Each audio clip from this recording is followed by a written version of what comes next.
नमस्कार, आप सभी का हमारे यूट्यूब चैनल इंग्लिश गुरु पर स्वागत है। और आज हम पढ़ेंगे unit 6 feast of the dead का पार्ट 2। अभी तक हमने फीस्ट ऑफ द डेड का पार्ट फर्स्ट कंप्लीट किया था और आज हम पढ़ेंगे पार्ट 2, मृतक का भोजन या मृतक की दावत। तो चलिए हम शुरू करते हैं। It was the older boy, ये बड़ा लड़का था। हु, जो, फर्स्ट हर्ड इट, जिसने पहले आवाज सुनी। यानी जो टोकरियों की आवाज सुनाई दी थी, तो ये आवाज सबसे पहले बड़े वाले लड़के को सुनाई दी। दो बच्चे थे, एक 9 वर्ष का और एक 6 वर्ष का। यानी उस 9 वर्ष के बच्चे को पहले आवाज सुनाई दी।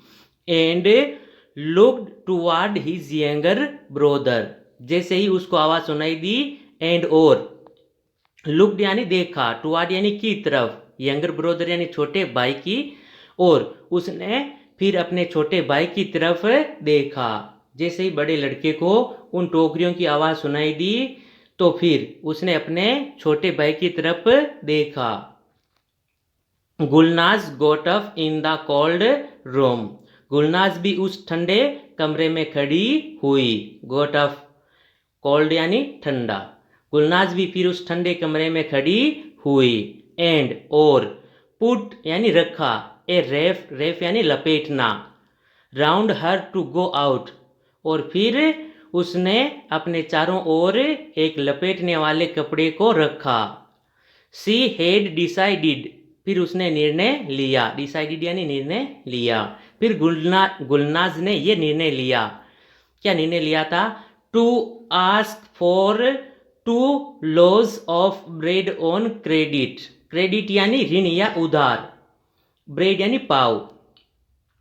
फिर उसने यह निर्णय लिया कि वह उधार में पाव के 2 रोटियों के लिए पूछेगी। यानी फिर गुलनाज ने यह निर्णय लिया कि मैं 2 पावों को उधार में लेने के लिए पूछूंगी। यानी उस ब्रेडमैन से पूछूंगी क्या वो मुझे उधार में 2 पाव दे सकता है। ऐसा उसने निर्णय लिया था। She could pay when she get money from laundering. She could pay, वे भुगतान कर देगी। when she got money, जब उसे पैसे मिलेंगे। यानी और मैं भुगतान कर दूंगी जब मुझे पैसे मिलेंगे। फ्रॉम लॉन्ड्रिंग यानी कपड़े धोने से, जब मुझे कपड़े धोने से पैसे मिलेंगे तो मैं भुगतान कर दूंगी। ऐसा अब वो अपने मन में सोच रही थी और उसने निर्णय लिया था। शी ओपन द डोर, उसने दरवाजा खोला। सी यानी गुलनाज, यानी गुलनाज ने दरवाजा खोला। एंड सा, और देखा, the baskets full of the brim with fresh spongy white bread, और फिर उस गुलनाज ने देखा कि सफेद पावों से भरी हुई वे टोकरियां जो स्वच्छ स्पॉन्जी से चमक रही थी। A beautiful smell went up her nose, और बहुत ही खूबसूरत सुगंध उसके नाक तक पहुंची। ब्यूटीफुल, खूबसूरत, स्मेल सुगंध, और बहुत ही खूबसूरत सुगंध उसके नाक तक पहुंची। And just as she was about to say something to the bread man, and और जस्ट एज, और जैसे ही, she was about to say, और जैसे ही वे कुछ कहने लगी, समथिंग टू ब्रेड मैन, उस पाव वाले व्यक्ति से, यानी जैसे ही जो पावों को बेच रहा था उस व्यक्ति से जैसे ही गुलनाज कुछ कहने लगी, ही साउटेड, ही यानी वह पुरुष अर्थात वो ब्रेड मैन, तो वह पावों को बेचने वाला व्यक्ति साउटेड यानी चिल्लाया। गिडियफ, मूर्ख जानवर, गिडी यानी मूर्ख और यफ यानी जानवर, मूर्ख जानवर, गिडियफ। तो उसने क्या, वो क्या चिल्लाया? मूर्ख जानवर। गुलनाज ने जैसे ही, अब गुलनाज बोलने वाली थी यानी उससे कुछ कहने वाली थी, तभी वो व्यक्ति चिल्लाया मूर्ख जानवर टू द हॉर्स, घोड़े पर, यानी उसने घोड़े से कहा था। And Gulnaz lost all her course यानी साहस या हिम्मत, और लॉस्ट यानी खोना, और गुलनाज अपनी सारी हिम्मत खो दी। जैसे उसने अपने घोड़े से कहा मूर्ख जानवर, तो गुलनाज ने अपनी सारी हिम्मत खो दी उधार में पाँवों को लेने की, जो वो सोच रही थी, जो उसने निर्णय लिया था कि मैं उधार लेने के बारे में इसे पूछूंगी। लेकिन जैसे उसने कहा मूर्ख जानवर, तो जो उधार लेने के बारे में जो वो सोच रही थी, वो सारी हिम्मत गुलनाज ने खो दी। No word came from her mouth, उसके मुंह से कोई शब्द नहीं आया, अर्थात वो कोई शब्द नहीं बोल पाई। And heavily smelling food pass by her house, और बहुत ही सुगंधित वाला भोजन उसके घर से निकल गया। बट लेकिन she could not stretch out her hand and take it, लेकिन वो हाथ आगे बढ़ा करके इसे ले नहीं पाई।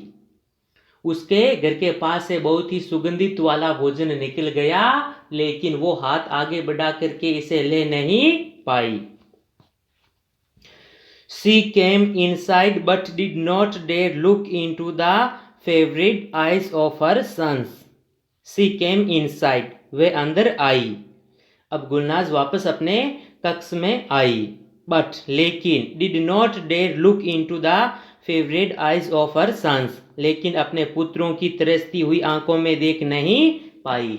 वो अंदर आ गई थी, लेकिन उनके बेटों की दोनों आंखें तरस रही थी, और उन तरसती हुई आंखों में गुलनाज देख नहीं पाई।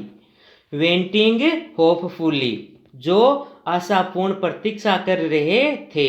होपफुल यानी आशापूर्ण, जो कि आशापूर्ण वेंटिंग यानी प्रतीक्षा या इंतजार कर रहे थे। बच्चे प्रतीक्षा कर रहे थे कि शायद माताजी कुछ खाने को लेकर के आएगी।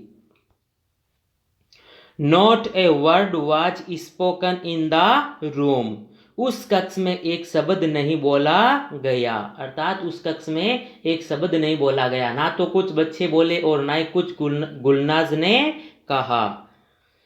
The boys simply looked at her empty hands, बच्चों ने केवल उसके खाली हाथों की तरफ देखा। And turned their eyes away, और अपनी निगाहों को फेर लिया।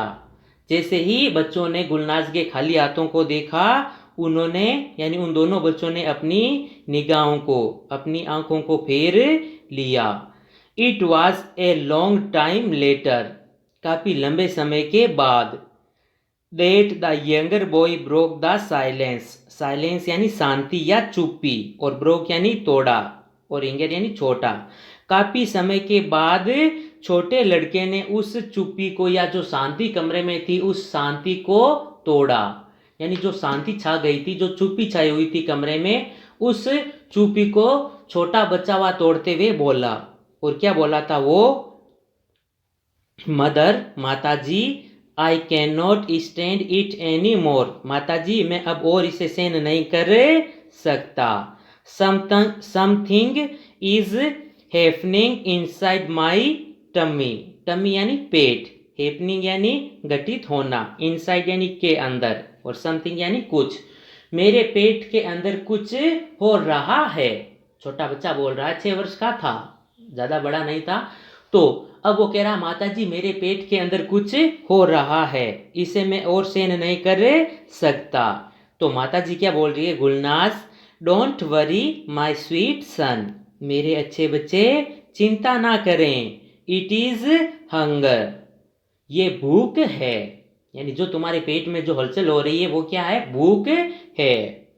आई फील इट टू, इसे मैं भी महसूस कर सकती हूँ, यानी जैसा तुम्हारे पेट में हो रहा है वैसा मेरे पेट में भी हो रहा है, और ये भूख है मेरे अच्छे बच्चे। तो वो छोटा बच्चा आगे क्या बोल रहा है? I am dying, I am dying, मैं मर रहा हूं, मैं मर रहा हूं। जैसे ये बात बोली थी उस छोटे बच्चे ने कि मैं मर रहा हूं, the older boy opened his eyes, बड़े वाले बच्चे ने अपनी आंखें खोली।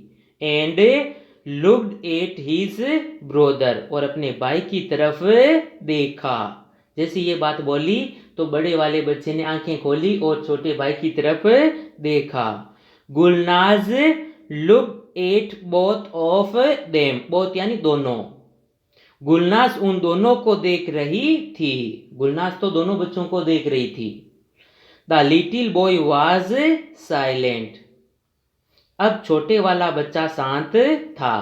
अब वापस वो छोटा बच्चा शांत हो गया था। His face was darker. उसका चेहरा हल्का काला पड़ गया था। His lips dry and fast. उसके होठ सूख गए थे। His bloodless skin faded and hollow. Bloodless यानी रक्तहीन, स्किन यानी त्वचा, फेडेड यानी झांकना, होलो यानी छिचला। और उसकी रक्तहीन त्वचा जो जगह जगह से झांक रही थी और जो बहुत ही ज्यादा छिचली सी हो गई थी। फाइनली आखिरकार गुलनाज बिकेंड यानी इशारा किया। Gulnaz बिकेन to the older boy. आखिरकार गुलनाज ने बड़े लड़के को इशारा किया। बोली नहीं थी गुलनाज, केवल गुलनाज ने इशारा किया। And they left the room. और फिर उन्होंने अपने कक्ष को छोड़ा, अर्थात गुलनाज और बड़े लड़के, जो बड़ा लड़का था, वे दोनों उस कमरे से बाहर आ गए। टू टॉक आउटसाइड, बाहर बात करने के लिए। अब वो दोनों उस कमरे से बाहर आ गए थे बात करने के लिए, ताकि जो भी बात कर रहे हैं वो छोटे बच्चे तक ना पहुंचे। अब बाहर आ गए और अब वो क्या बात कर रहे हैं। माता जी कह रही है, गुलनाज कह रही है, we must go to Bodus the grocer. हमें बोडस के पास जाना चाहिए, जो कि एक पंसारी था। माता जी कह रही है कि हमें बोडस के पास जाना चाहिए, और बोडस एक पंसारी था। We must ask for some rice flour and potatoes. और हमें उनसे कुछ चावल, फ्लोर यानी आटा, एंड पोटेटोज यानी आलू के बारे में पूछना चाहिए। टेल हिम, और उसे बताना, we will pay him in a few days. और उसे ये भी बताना कि कुछ ही दिनों के बाद हम उसका भुगतान कर देंगे।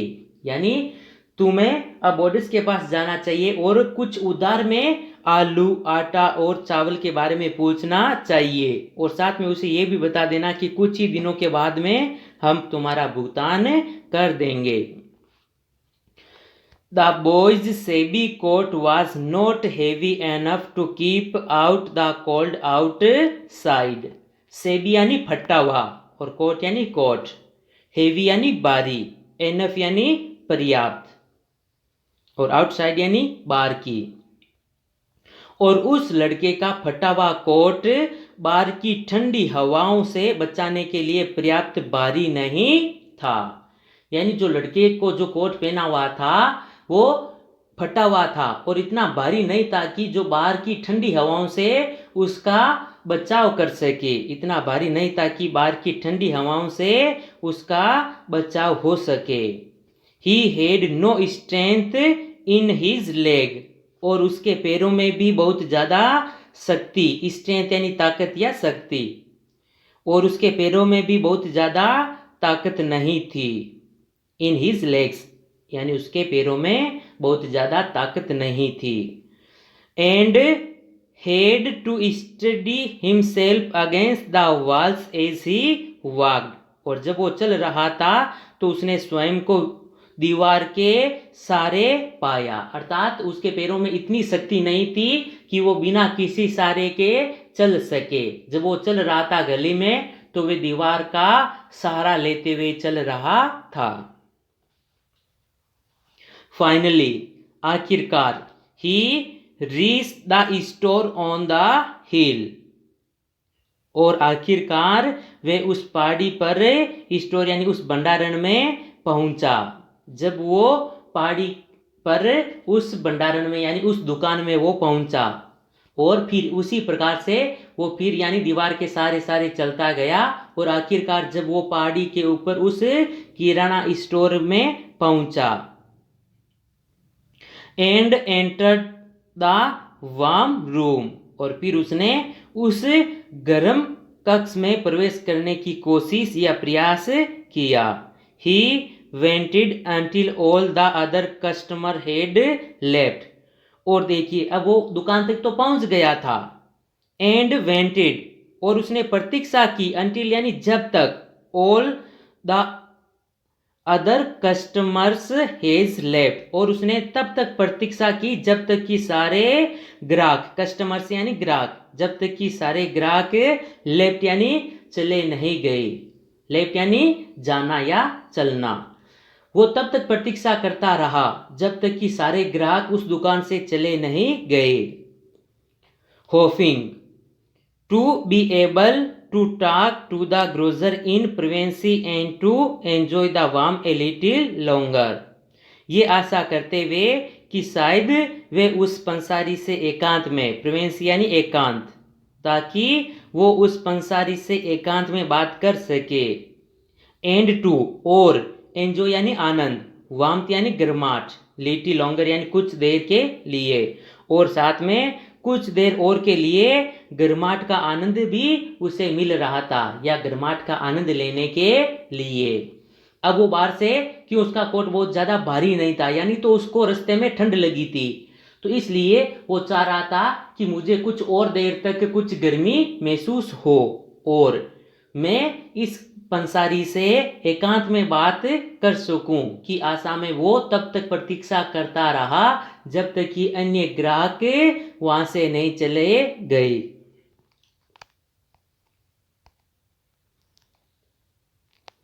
Then he left his palace by the fireside। और जब सारे ग्राहक चल गए थे, then यानी तब, he left his palace by the fireside, तब उसने अग्नि के पास का स्थान छोड़ा। and ordered a pound of rice, a pound of flour and a pound of potatoes। तो जैसे कि हमारे केजी, यानी केजी का मतलब जैसे हमारे यहाँ पर किलो बोला जाता है, तो वहां की जो ये वेट है वो है पाउंड में। यानी फिर उसने ऑर्डर यानी आदेश दिया। फिर उस बच्चे ने कहा पाउंड ऑफ राइस, एक पाउंड चावल, ए पाउंड ऑफ फ्लोर, एक पाउंड आटा, and a pound of potatoes, और एक पाउंड आलू। He put his hand into his pocket, और फिर उसने अपना हाथ, पॉकेट यानी जेब, और अपना हाथ फिर जेब में डाला। As he reaching for his money, इस प्रकार जैसे वो पैसों की तलाश कर रहा है। And then pretended to have left it at home, pretended यानी दिखावा या बहाना, और फिर उसने ये दिखावा किया कि मैं इसे घर पर भूल आया। लेफ्ट यानी छोड़ना, या मैं घर पर इसे छोड़ आया।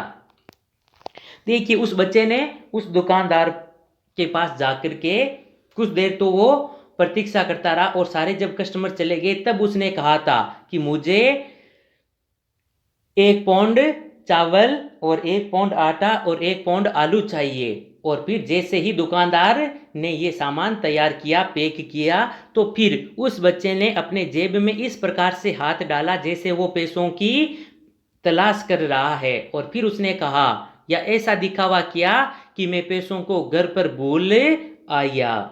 और वो अब आगे क्या बोल रहा है? Oh I seem to have forgotten it at home. Oh seem, ओ ऐसा प्रतीत होता है कि शायद मैं इनको घर पर भूल के आ गया। यानी अब वो कह रहा है शायद मैं पैसों को घर पर ही भूल आया। ये बात बोली थी उस बच्चे ने। I had hate to have to go all the way home in this cold and come back again. और मैं इस प्रकार की ठंड में घर जाकर के वापस आने से नफरत करता हूँ। यानी इतनी ठंड में मैं वापस घर जाकर के वापस आऊं, ये मुझे अच्छा नहीं लग रहा है, और पैसे मैं घर पर भूल करके आ गया। राइट इट, इसे लिख लो। आगे बोल रहा है दुकानदार से, यानी तुम ऐसा करो कि सामान को लिख लो, यानी उधार में लिख लीजिए। And I will pay you tomorrow, और मैं तुम्हें कल भुगतान कर दूंगा। तो देखिए इस, यानी कितनी चालाकी से उस बच्चे ने सामान खरीदने की कोशिश की। It was a brave effort, ये एक बहादुरी भरा प्रयास था। ब्रेव यानी बहादुरी और एफर्ट यानी प्रयास। ये एक बहादुरी का प्रयास था, यानी बहुत ही बहादुरी का काम किया था। देखिए उस छोटे बच्चे ने कितनी योजना बनाई थी कि शायद इस प्रकार से मुझे वो दुकानदार कुछ सामान दे सकता है। अगर सीधा मांगूंगा कि हमारे पास अभी पैसे नहीं हैं, तब तो शायद हो सकता है दुकानदार मना भी कर सकता है। तो देखिए ये एक बहादुरी का प्रयास था।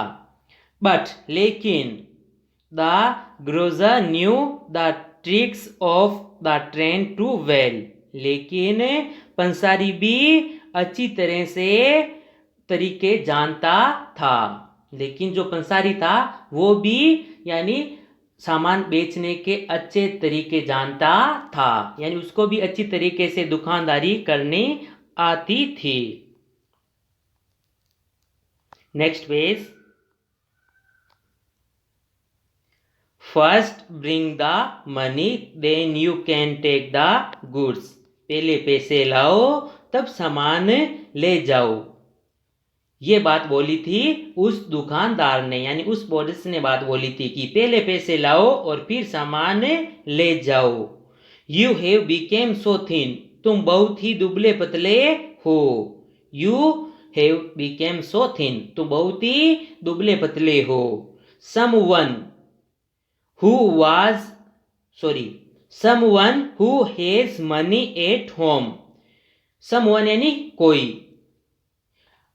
अगर किसी के पास या अगर किसी के पास घर पर पैसे हो, does not get so thin, तो वो इतना दुबला पतला नहीं होता। अगर यानी अब ये कह रहा है कि अगर किसी के घर पर पैसे होते हैं तो वो इतना दुबला पतला नहीं होता है।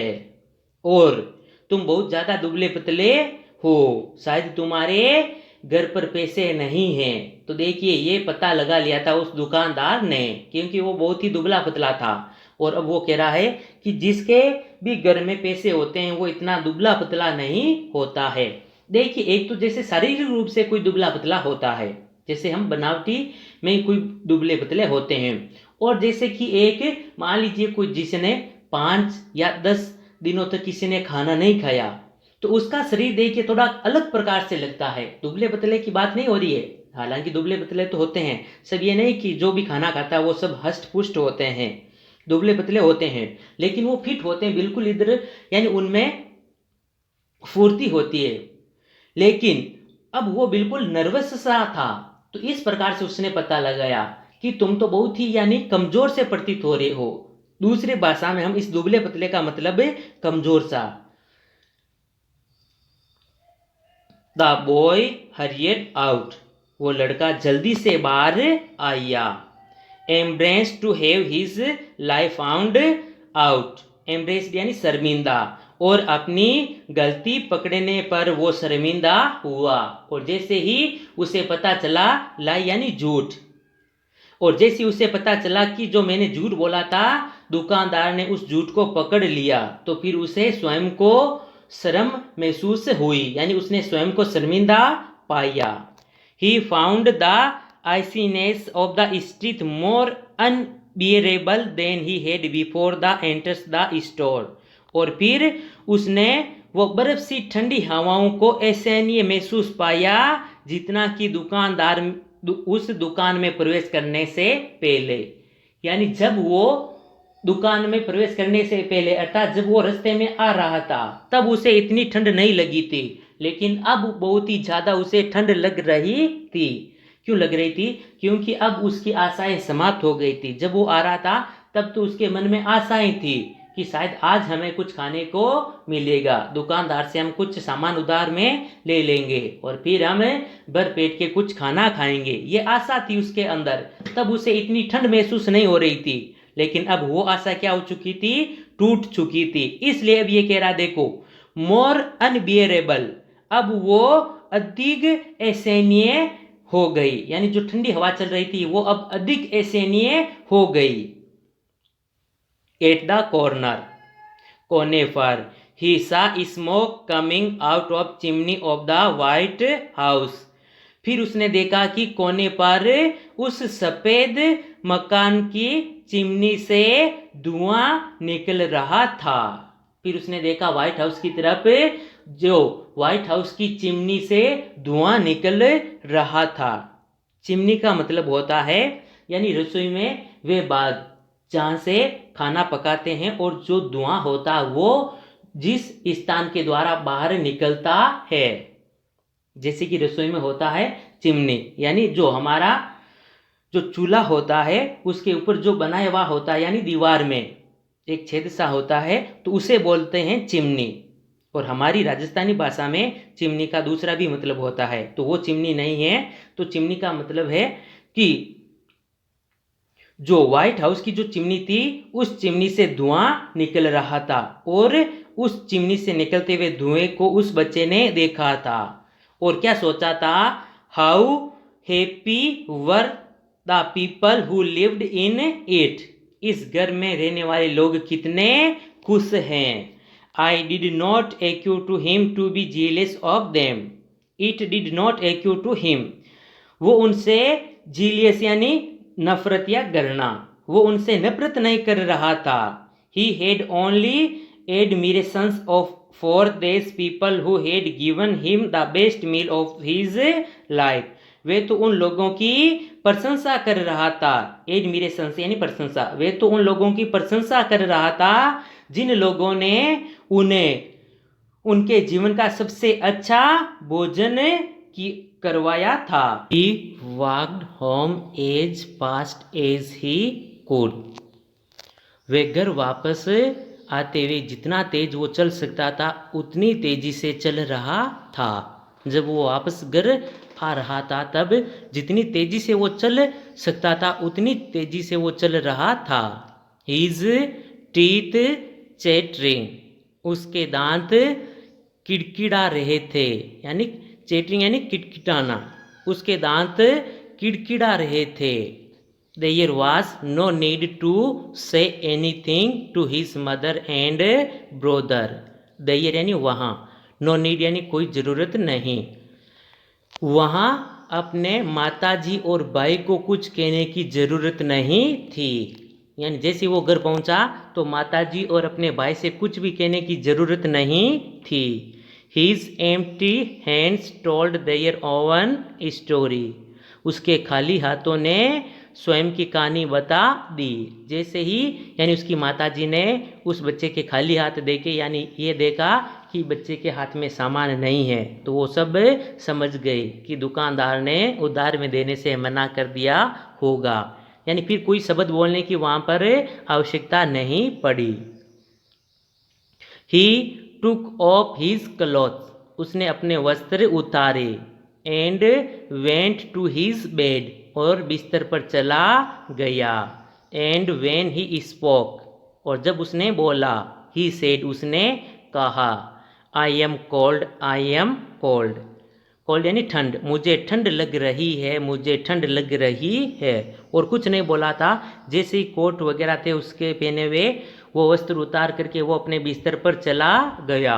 और कुछ देर बाद जब वो बोला तो उसने एक ही बात बोली थी, मुझे ठंड लग रही है, मुझे ठंड लग रही है। The blankets rose and fell on his trembling body, कंबलों को उठा करके उसके ट्रेम्बलिंग यानी कांपते हुए, और बॉडी यानी शरीर, कमलों को उठा करके उसके कांपते हुए शरीर के ऊपर डाल दी गई।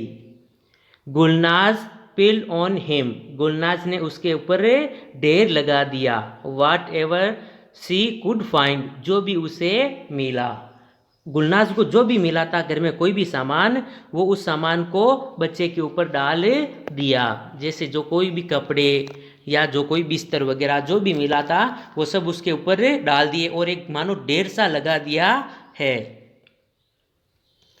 The trembling lasted for nearly 2 hours, trembling यानी कंपना यानी कांपना, जो बच्चा कांप रहा था उस बच्चे की वो कंपी लगभग 2 घंटे तक रही, यानी वो बच्चा 2 घंटे तक कांपता रहा। Then came the fever and exhaustion, और तब उसे बुखार और थकावट महसूस हुई। अब और उसके बाद में फिर बच्चे को बुखार भी आ गया था और उस बच्चे को काफ़ी ज़्यादा एक्सोसेंस यानी थकावट, और फिर उस बच्चे को बहुत ज़्यादा थकावट भी महसूस हो रही थी और उसको बुखार भी आ गया था। द बॉय ले ऑन हिज बैक मोशनलेस, वो बच्चा पीठ के बल से मोशनलेस गतिहीन, यानी वो बच्चा गतिहीन पीठ के बल लेटा हुआ था। हिज आइज स्टार्टिंग वेसेंटली, उसकी आंखें केवल घूर रही थी। Gulnaz lifted the covers and try to cool the burning body with her cold hands, Gulnaz ने उसके ऊपर कवर्स यानी जिनसे उसको ढका गया था उस वस्त्रों को वापस हटाती है, लिफ्टेड यानी ऊपर उठाती है, and try to cool the burning body, और उस का जलता हुआ शरीर को अपने ठंडे हाथों से शांत करने की या ठंडा करने की कोशिश कर रही थी। She paced through the house till evening, वह शाम तक वैसा ही रहा। डेस्परेटली, फिर निराशाओं से। She did not know what to do, वह नहीं जानती थी कि अब वे क्या करें, फिर वो नहीं जानती थी कि अब मैं क्या करूं। सी कुड नॉट थिंक, वह कुछ नहीं सोच पाई। द सन वेंट डाउन, सूरज अस्त हो गया, अर्थात दिन ढल गया, यानी अब रात होने लगी थी। She noticed the small pile of covers she had taken off the boy's body. Noticed यानी ध्यान दिया, फिर उसने ध्यान दिया। The small pile, स्मॉल यानी छोटा और pile यानी ढेर, और कवर्स यानी जो वस्त्र थे। फिर उसने ध्यान दिया कि उस बच्चे के शरीर पर डाले गए वस्त्रों का एक छोटा सा ढेर बन गया। Would not there be anybody to give some money for all that? क्या कोई वहाँ ऐसा नहीं है जो इन सब के बदले कुछ पैसे दे सकें।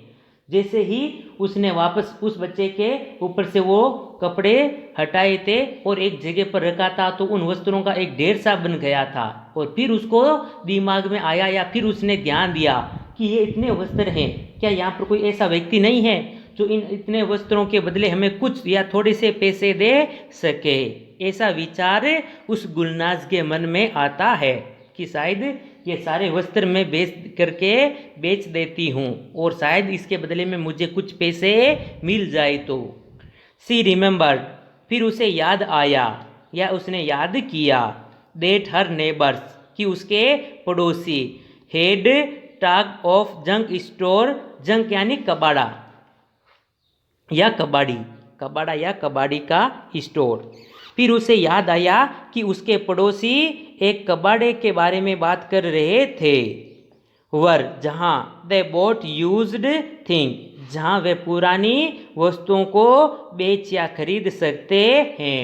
फिर उसे याद आया था कि उसके पड़ोसी एक कबाड़े की दुकान के बारे में बात कर रहे थे जहाँ पर हम काम में ली हुई वस्तुओं को बेच सकते हैं। तब उसे याद आया कि मुझे भी इन वस्त्रों को उस कबाड़ी की दुकान में बेच देंगे और शायद हमें कुछ पैसे मिल जाएंगे। बट, लेकिन, इट मस्ट बी क्लोज, लेकिन अब तो ये शायद बंद हो गई होगी, क्योंकि देखिए पहले बोला था द सन वेंट डाउन, कि सूरज अस्त हो गया था, यानी अब दिन ढल गया था, और फिर उसे याद आया कि शायद अब तो ये दुकान भी बंद हो गई होगी। She would have to went till the morning, और अब उसे सुबह तक प्रतीक्षा करनी होगी। ये विचार रोजमंड के दिमाग में अब आया था। With this decisions came peace of mind, decision यानी निर्णय, इस निर्णय से उसके मस्तिष्क में थोड़ी सी के पीस यानी शांति हुई। जैसे ये निर्णय उसने लिया तो उसके दिमाग में थोड़ी सी शांति हुई। And she stopped pacing and sat down by her sons beside, तो वह अपने पुत्रों के बगल में शांति से बैठ गई। The boys fever increased, increased यानी वृद्धि होना या बढ़ना। लेकिन बुखार में और ज़्यादा वृद्धि हुई, अर्थात बुखार और ज़्यादा बढ़ गया। यानी जो बच्चा बुखार में था उसका बुखार कम नहीं हुआ था, बल्कि उसका बुखार और ज़्यादा बढ़ गया। सी सेट स्टेरिंग, वे केवल उसको घूर रही थी, वे केवल बैठ करके उस बच्चे को घूर रही थी। मोशनलेस, गतिहीन तरीके से, केवल एक स्थान पर बैठी हुई उस बच्चे को घूर रही थी। The younger boy could not sleep for hunger, छोटा बच्चा भूख के कारण सो नहीं पाया।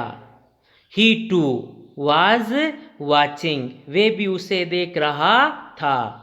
ही टू यानी वह भी, यानी छोटा बच्चा भी उस अपने बड़े भाई को देख रहा था। His eyes open, the sick boy moaned slowly and toasted and turned in his favor.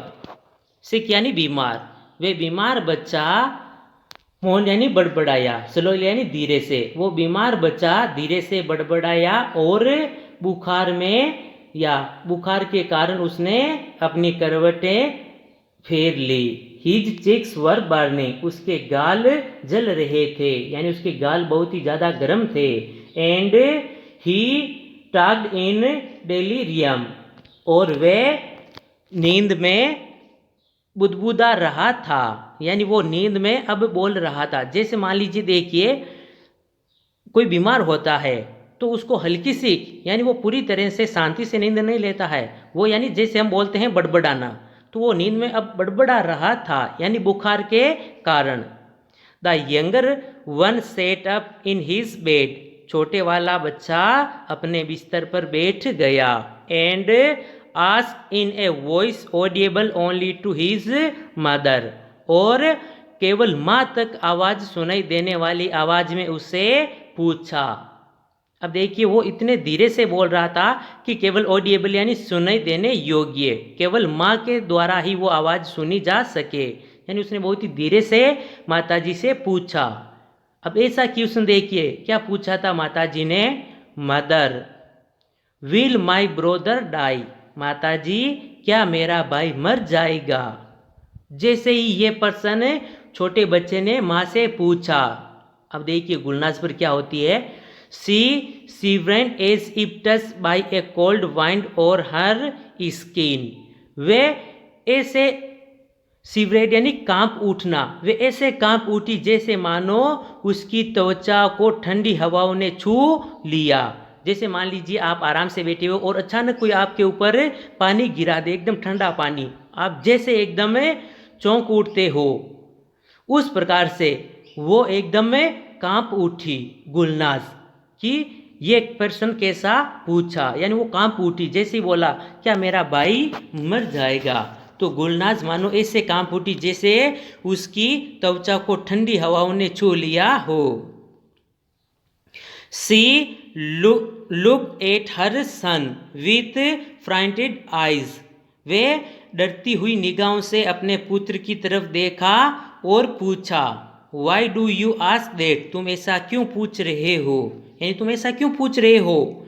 The boy was silent for a moment, वो एक क्षण के लिए तो बच्चा शांत था।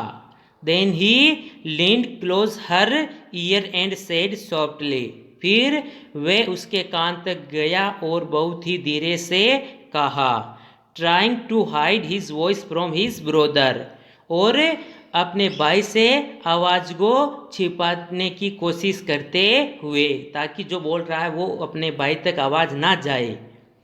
Because then food will come from the white house, ताकि वाइट हाउस यानी उस सफ़ेद घर से खाना आ सके। उसने कहा कि अगर भाई मर जाएगा तो उस सफ़ेद घर से हमारे लिए खाना आएगा। मैं इसलिए पूछ रहा हूँ, क्या हमारा भाई मर जाएगा, क्या मेरा भाई मर जाएगा। तो ये बात बोली थी उस छोटे बच्चे ने। तो ये हमारा अध्याय था 6, फीस्ट ऑफ द डेड, मृतक का भोजन।